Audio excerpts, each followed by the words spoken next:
So most people solve this question like 1 minus 5. So 1 minus 5 is equal to minus 4, right?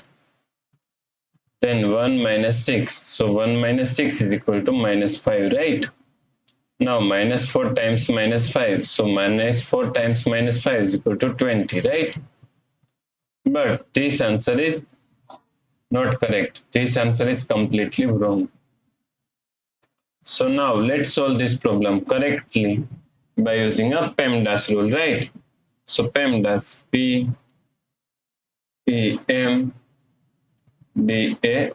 According to PEMDAS rule, first priority is parentheses, then second priority is exponents, then third priority is multiplication and division.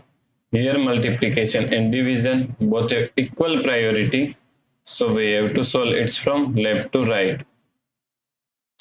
Then fourth and last priority is addition and subtraction.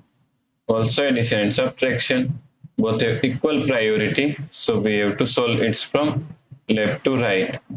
So in this question, here we have subtraction, here multiplication, and here we have one parenthesis, right?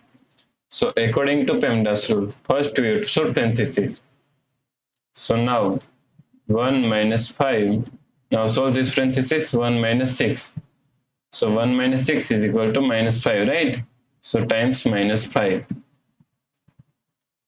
Now here we have subtraction, in here multiplication. So according to PEMDAS rule, first we have to solve multiplication, then we have to solve subtraction, right?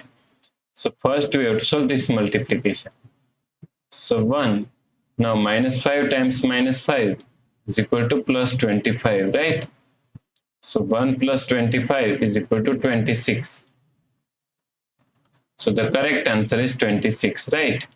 If you like this solution, then please like, share and subscribe Virakti Education YouTube channel, and also do not forget to comment your answer. Thanks for watching this video.